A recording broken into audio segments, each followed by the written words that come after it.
친구와 대화를 하던 도중에 그 친구와 대화를 하던 도중에 잘생긴 연예인에 대한 이야기가 주제가 나오게 되었습니다. 잘생긴 연예인에 대한 주제가 나와서 친구랑 막 얘기를 했어요. 어떤 드라마에 나온 것도 이야기를 하고 영화에 나온 것도 이야기를 하면서 그 연예인에 대한 주제를 가지고 함께 계속 대화를 나눴단 말이죠. 근데 제가 이야기를 하다가 문득 이런 얘기를 했대요.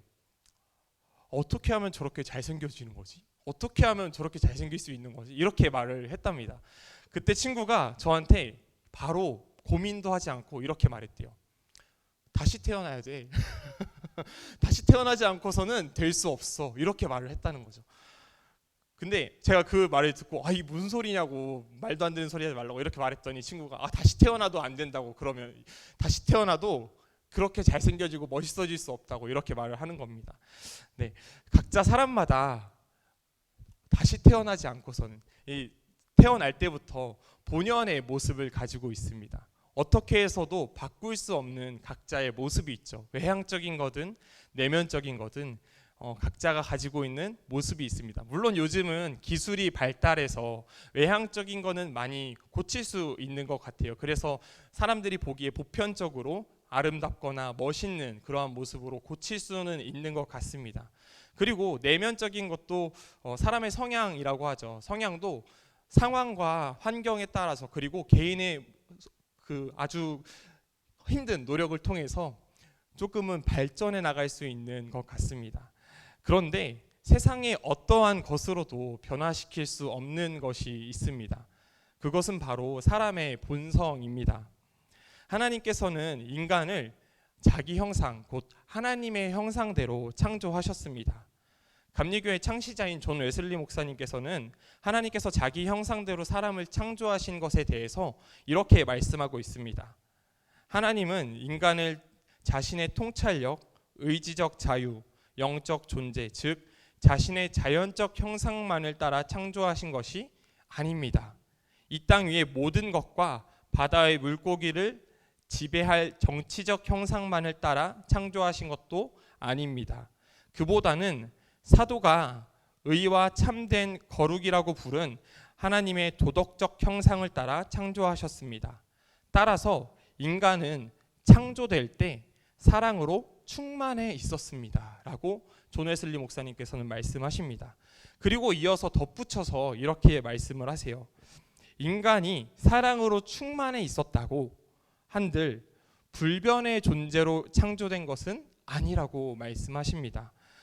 그래서 하나님께서는 인간을 시험의 상태로 두십니다. 에덴 동산 중간에 선악과를 두시죠. 그래서 이 선악과를 따먹지 말라고 말씀을 하시죠. 그래서 이 선악과를 따먹으면 정령 죽으리라 라면서 시험을 하십니다.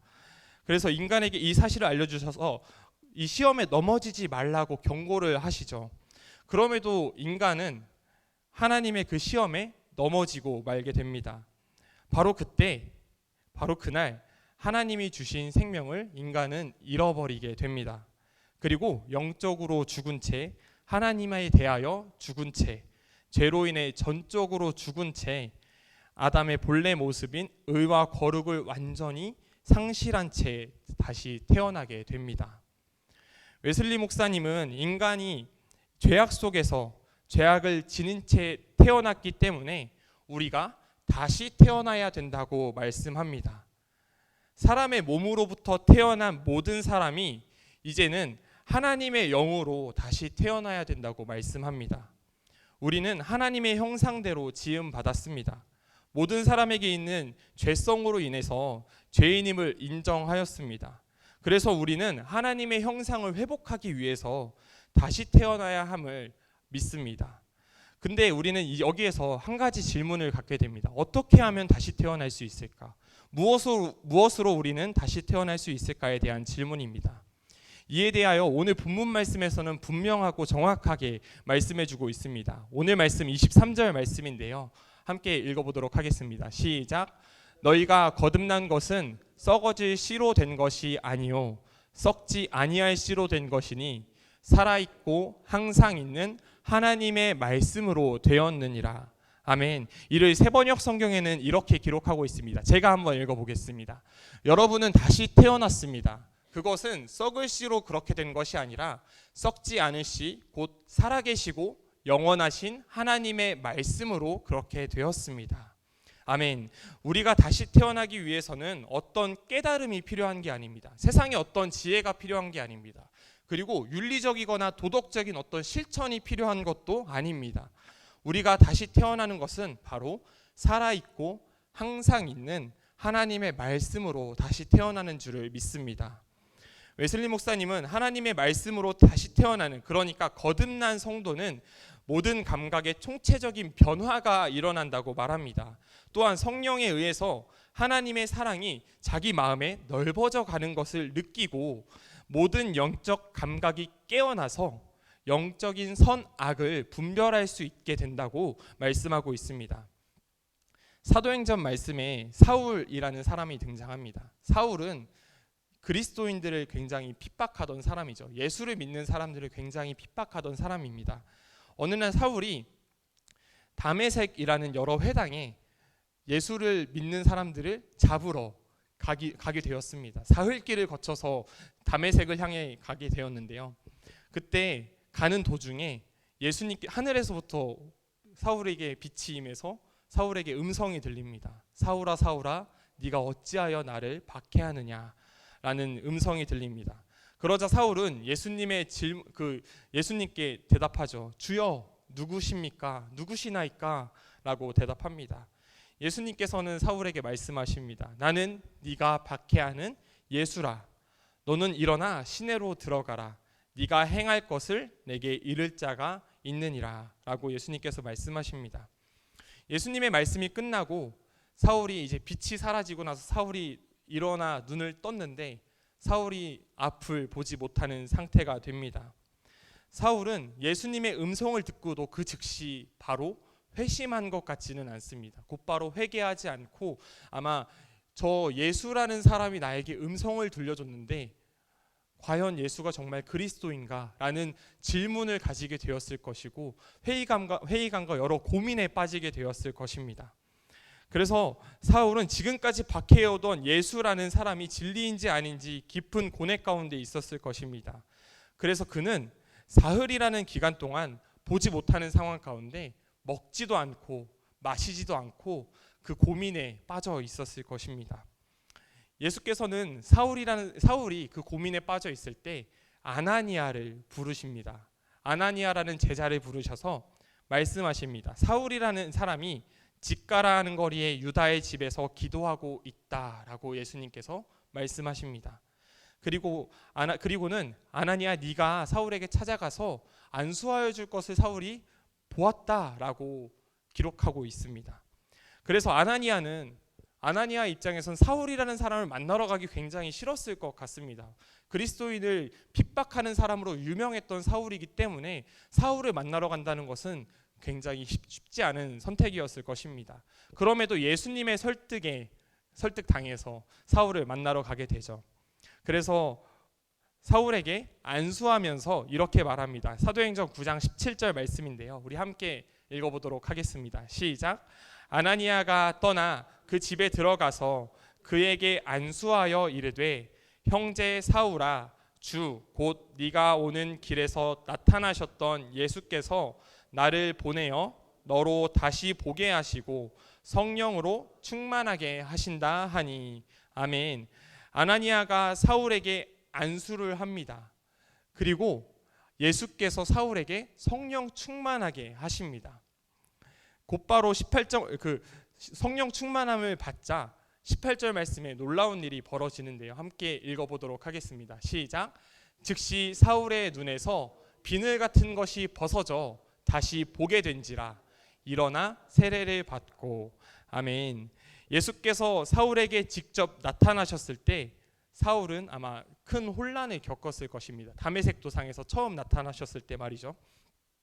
그래서 사흘이라는 시간 동안 3일이라는 시간 동안 아무것도 먹지도 않고 마시지도 않고 기도하는 중에 있었을 것입니다. 아마 사울도 전통적인 유대교 깊은 신앙을 가지고 있던 사람이었기 때문에 하나님께 기도하고 금식하는 행위로서 율법을 지키고 있었을 것입니다. 그런데 예수님의 말씀이 사울에게 살아있는 말씀으로 다가갔을 때 사울은 눈이 떠졌습니다. 사울의 눈이 밝아졌습니다. 그리고 사울의 영적인 눈도 떠지게 되었습니다. 그래서 영적인 이해의 눈이 열리게 된 것입니다. 사랑하는 성도님들, 우리들의 영적인 눈은 오직 하나님의 말씀으로만 떠질 수 있음을 믿으시는 모든 성도님들이 되시기를 바랍니다. 오늘 본문 말씀으로 돌아와서 2장 1절 말씀에는 그러므로 라는 단어로 시작합니다.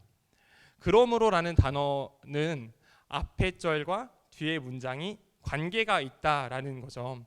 그래서 하나님의 말씀을 통해 거듭난 성도들을 향하여 베드로전서의 저자가 겉면의 말씀을 하고 있는 것입니다. 우리 함께 2장 1절 말씀 읽어보도록 하겠습니다. 시작.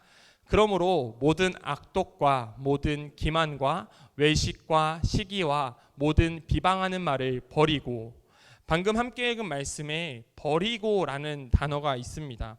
이 단어는 문자적으로만 봤을 때 옷을 벗다라는 의미가 있습니다. 또한 이 단어가 비유적으로 표현될 때 사용할 때는 어떤 의미가 있냐면 어둠의 일들을 떨쳐버리다, 악을 제거하다, 옛사람을 버리다라는 의미를 가지고 있습니다. 그러니까 버리고라는 단어는 믿음으로 갓 태어난 자들이 거듭난 자로 성장하기 위해서 모든 악독과 모든 기만과 모든 외식과 시기와 비방하는 말들을 버려야 한다는 것입니다. 그래서 자신들에게서 철저히 제거해야 한다는 것입니다. 세상에 처음으로 태어난 갓난아기의 모습을 본 적이 있으십니까? 아무것도 입지 않고 벌거벗은 상태로 있지 않습니까? 벌거벗은 상태로 아이들은 세상에 태어나게 됩니다. 우리가 하나님의 말씀으로 거듭나게 될 땐 우리는 우리의 모든 죄악과 우리의 모든 더러운 것들을 벗어버리게 되어야 할 것입니다. 하나님의 말씀을 들었을 때 우리는 하나님의 말씀에 순종하여서 우리에게 있는 모든 악한 것들을 벗어버리게 되어야 하는 것입니다. 그래서 오늘 베드로전서의 저자는 모든 악독과 기만과 외식과 시기와 비방하는 말, 이 모든 것을 버리라고 말씀하고 있는 것입니다. 그래서 2절 말씀에 보면은 갓난아기들 같이라는 말씀으로 시작을 하는데요. 이제 막 거듭난 사람, 거듭난 성도들을 베드로전서 저자는 갓난아기라고 소개하고 있는 것 같습니다. 그리고는 순전하고 신령한 젖을 사모하라라고 말씀합니다. 이는 갓난아기가 어머니의 젖을 원하는 것과 같이 거듭난 성도라고 한다면 깨끗한 마음으로 신령하고 순전한 젖을 사모하라고 말씀하고 있는 것입니다. 1절 말씀에서는 버릴 것들에 대해서 말씀해주고 있습니다. 그리고 2절 말씀에서는 사모해야 할 것들에 대해서 말씀해주고 있습니다. 갓난아기가 어머니의 젖을 사모하는 것과 같이 사모해야 될 것들에 대해서 우리에게 말씀을 해주시고 있습니다. 이는 결국 살아있고 항상 있는 그 하나님의 말씀을 사모하라는 것입니다. 거듭난 성도라고 한다면 살아있고 항상 있는, 영원히 있는 그 하나님의 말씀을 사모해야 한다라는 것입니다. 결국 인간은 거듭난다고 하더라도, 만약에 한번 거듭난다고 하더라도 결국 하나님의 말씀을 벗어난다면 또다시 영적인 죽음에 이르게 될 수 있는 존재입니다. 그렇기 때문에 우리는 항상 날마다 살아있고 항상 있는 영원한 그 하나님의 말씀 안에 앞에 서야 하는 것입니다. 생명력 있고 운동력 있는 그 살아있고 항상 있는 그 하나님의 말씀에 대해서 히브리서의 저자는 이렇게 기록하고 있습니다. 4장 12절 말씀인데 우리 함께 읽어보도록 하겠습니다. 시작.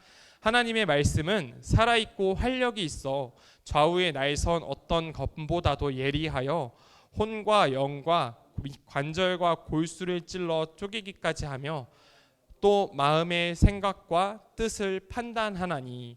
아멘. 예수 그리스도로 말미암아 하나님의 말씀으로 말미암아 거듭난 사랑하는 중국교회 모든 성도님들, 갓난아기가 어머니의 젖을 사모하는 것과 같이 우리 모두가 날마다 그 하나님의 말씀을 사모하기를 바랍니다. 그래서 하나님의 말씀을 사모하여서 하나님의 말씀이 있는 자리에 날마다 함께하기를 원합니다. 그렇게 함으로써 베드로는 구원에 이르도록 자라게 하라고, 구원에 이르도록 성장하게 하라고 권면하고 있습니다. 죄의 노예로서 살아가다가 하나님의 자녀로 거듭남을 경험한 우리는 구원에 이르도록 날마다 성화의 길을 걸어가야 할 것입니다. 하나님의 말씀을 사모하고 그 말씀으로 우리의 영혼의 양식을 채워나가며 날마다 성화의 길을 걸어가야 하는 것입니다. 그래서 에베소서 4장 12절에서는 그리스도의 장성한 분량에 충만한 데까지 이르러야 한다고 말씀하고 있습니다. 이제 말씀을 정리하고자 합니다. 오늘 본문 말씀 2장 3절에서는 이렇게 기록하고 있습니다. 너희가 주의 인자하심을 맛보았으면 그리하라. 이 말씀은 주의 인자하심을 맛보았으면이라는 번역보다는 주의 인자하심을 맛보았으니 라고 번역하는 것이 조금 더 올바른 번역입니다. 우리 모두는 주님께서 인자하신 분이라는 그 사실을 경험했습니다. 아멘이십니까? 주님께서 우리의 본연, 우리가 가진 본연의 본성, 악한 본성을 피 흘리심으로 씻어주시고 회복시켜주시고 그 죽음으로부터 살게 하신 그것을 통해서 우리가 주님의 인자하심을 경험하였습니다. 그래서 우리는 영적인 생명을 얻게 되었으니 우리는 주님께서 인자하신 분이라는 사실을 경험한 것입니다. 주님께서 인자하신 분이라는 사실을 경험하였으니까 우리의 죄성으로 인해 영적인 생명이 끊어졌으나 주님의 인자하심으로 인하여 다시 생명을 회복하였으니 오늘 본문 말씀은 우리를 향하여 날마다 살아있고 항상 있는 영원한 그 하나님의 말씀을 사모하라고 말씀하고 있는 것입니다. 어린아이가 어머니의 품에 안겨 평안함을 누리면서 어머니의 젖을 사모하는 것처럼 우리도 날마다 하나님의 말씀을 사모하여서 그 말씀 안에 거하면서 그 말씀으로 우리의 영혼을 채워나가면서 그리스도의 장성한 분량에 이르기까지 성장해야 된다고 말씀하고 있는 것입니다. 사랑하는 중국교회 성도님들, 우리는 모두 복음의 말씀 그리고 살아있고 항상 있는 그 하나님의 말씀으로 하여금 거듭난 사람들입니다.